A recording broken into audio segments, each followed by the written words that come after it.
Halo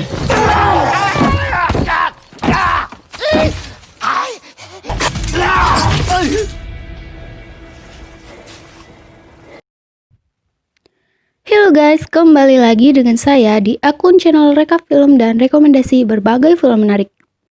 Kali ini saya akan menceritakan sebuah alur cerita film yang berjudul Kingdom.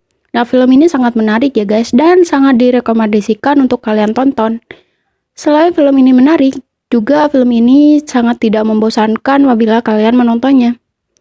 Oke, sebelum kita membahas filmnya, alangkah baiknya kalian jangan lupa klik tombol like dan subscribe agar mendukung channel kami lebih berkembang dan lebih menarik ya guys. Di awal scene, ada seorang bocah yang sedang kagum melihat jenderal perang yang terkenal dengan kehebatannya. Dia adalah Jenderal Wan Qi. Bocah tersebut adalah seorang budak yang dibeli oleh seorang kakek untuk menyelesaikan pekerjaan di rumahnya. Bocah tersebut namanya adalah Xin. Setelah sampai di rumah, Xin bertemu seorang budak seumuran dengan dia, yaitu namanya Piao. Meskipun mereka berdua seorang budak, impian mereka tetap ingin menjadi jenderal pemimpin pasukan terbesar. Setiap hari mereka berlatih satu sama lain sampai mereka dewasa. Seperti biasa, setelah mereka selesai latihan, mereka tidak lupa dengan tugas wajib mereka, yang harus mencari dan memotong kayu di hutan.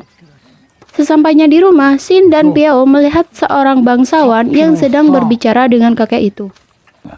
Bahwasanya, Piao akan dibebaskan dari perbudakan dan ikut dengan seorang bangsawan tadi. Sebelum Piao menerima itu, Piao berpamitan kepada Xin dengan berat hati. Akhirnya, mereka pun berpisah. Dengan kepergian Piao, Xin setiap harinya berlatih sendirian dan mengemban tugas 2 kali lipat karena Piao sudah bebas, tinggal Xin sendiri. Tapi Xin di sini terlihat bersemangat berlatih meskipun dia hanya seorang diri tanpa ada orang yang menemaninya.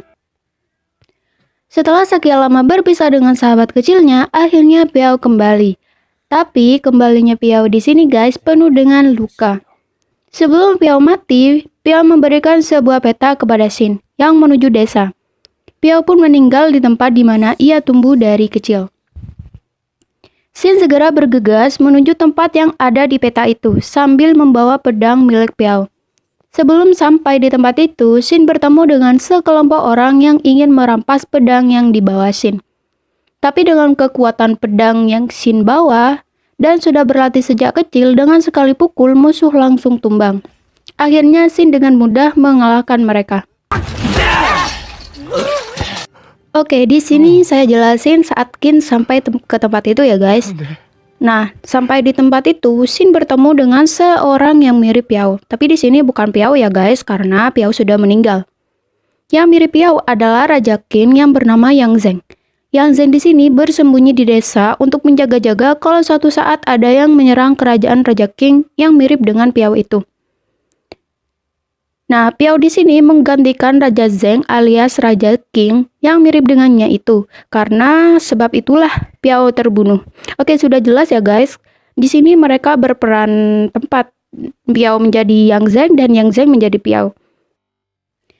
Akhirnya datang seorang assassin yang membunuh Piao pada saat itu. Ia mengetahui bahwa yang ia bunuh adalah yang palsu bukan yang asli guys. Intinya di sini Piao menjadi tumbal gitu guys. Setelah assassin itu mengetahui keberadaan Raja Qing, assassin tersebut bergegas mau membunuhnya. Tapi Xin memberikan perlawanan kepada assassin itu. Dan perkelahian pun berlangsung. Pokoknya di scene ini seru banget lah guys. Kalian wajib nonton. Kemudian akhirnya Xin memenangkannya dan assassin tersebut pun mati.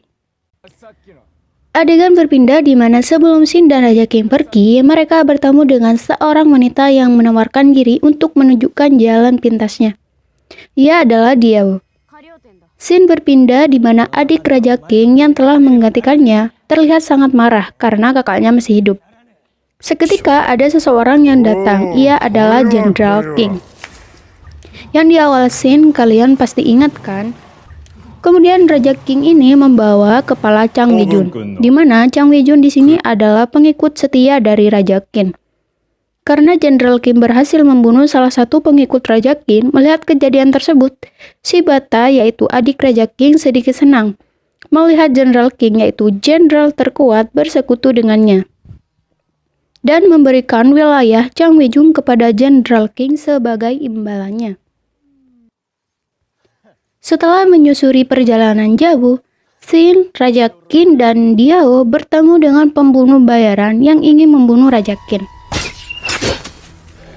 Tapi berkat kemampuan Xin, pembunuh bayaran tersebut tumbal. Tapi Xin pingsan akibat panah beracun.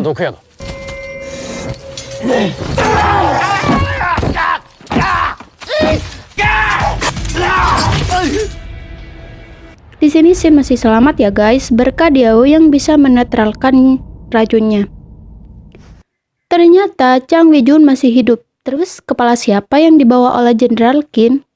Itu hanya sebuah tipuan dari Jenderal Qin agar Shibata adik dari Raja Qin percaya bahwa Chang Weijun telah terbunuh. Dan biar Jenderal Qin terlihat berkhianat, tapi nyatanya tidak guys, Jenderal Qin hanya mengambil pengalihan agar Shibata percaya. Setelah merencanakan penyerangan, ternyata sekutu yang diharapkan oleh Raja Qin tidak bisa membantu. Karena mereka masih ada yang mendukung pemberontakan Shibata. Dan jalan satu-satunya adalah meminta bantuan dari warga gunung, meskipun kecil kemungkinannya. Dikarenakan ada perselisihan antara warga gunung dan Raja Qin dulunya. Setelah mereka masuk ke wilayah orang gunung, seketika mereka langsung ditangkap dan dibawa ke Raja Gunung.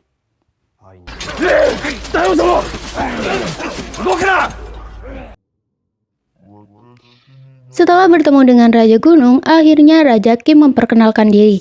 Di sini saya lihat Raja Qin memilih kata yang bagus agar tidak menyinggung Raja Gunung. Karena kita tahu sebelumnya sudah ada perselisihan antara nenek moyang mereka. Dan di sini Xin dari awal sudah tinggal-tinggal gitu guys. Seketika berbicara kayak merasa tidak bersalah. Tapi meskipun perkataan Xin agak to the point, ya sedikit menyinggung guys. Akhirnya Raja Gunung diam sejenak.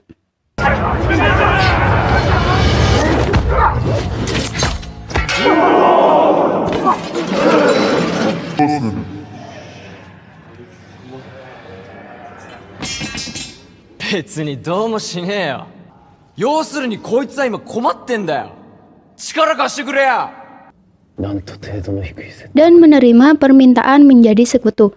Di sini saya dibuat kaget guys. Ternyata Raja Gunung ia adalah seorang perempuan.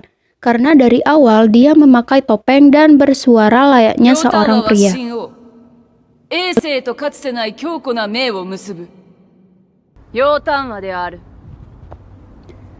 Dan di sini Raja Qin lebih tahu seluk-beluk kerajaannya. Ia menyusun rencana penyerangan, menyamar sebagai orang gunung, dan Ratu Gunung pun melayangkan permintaan untuk membuat sebuah aliansi atau sekutu agar bisa masuk ke kerajaan. Setelah dibolehkan masuk, Ratu Gunung yaitu Yundaihi masuk dengan sebagai pasukannya.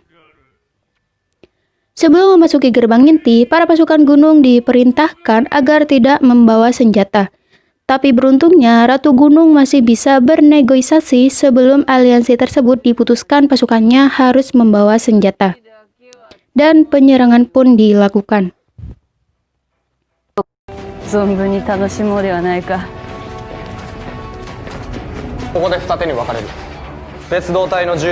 Semuanya sesuai dengan rencana. Penyerangan mereka dibagi dua. Pertama dipimpin oleh Xin untuk melumpuhkan pasukan inti. Dan yang kedua dipimpin oleh Raja Qin sendiri dan Ratu Gunung. Setelah Raja Qin masuk ke gerbang selanjutnya, mereka dikepung. Tapi berkat pasukan gunung yang sebelumnya mati, karena anak panah mereka hidup lagi.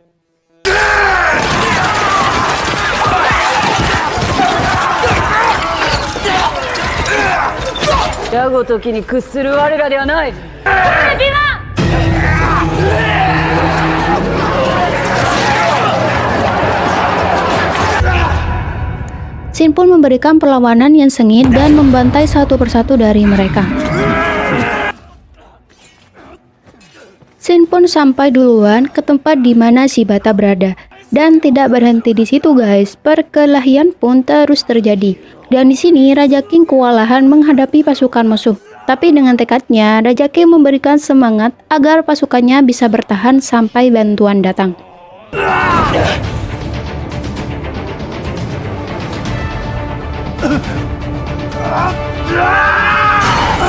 Dan benar saja, Shin pun dapat membunuh semua jenderal terkuat yang berpihak kepada si Bata. Setelah melakukan terakhir, pihak musuh akhirnya dikepung oleh Jenderal Wang King dan kemenangan pun diperoleh oleh Raja King. Film pun berakhir. Setelah kalian mendengar alur cerita film tadi, gimana guys? Kalian ingin langsung menontonnya atau gimana? Tapi sebaiknya kalian nonton ya guys, karena film ini sangat direkomendasikan bagi kalian yang lagi rebahan di rumah karena masa PSBB ini. Jangan lupa kalian juga klik tombol like dan subscribe agar mendukung channel kami lebih berkembang ya guys. Silahkan juga tulis di kolom komentar apabila kalian ingin merekomendasikan film yang akan kami rekap. Oke, sampai jumpa di video selanjutnya.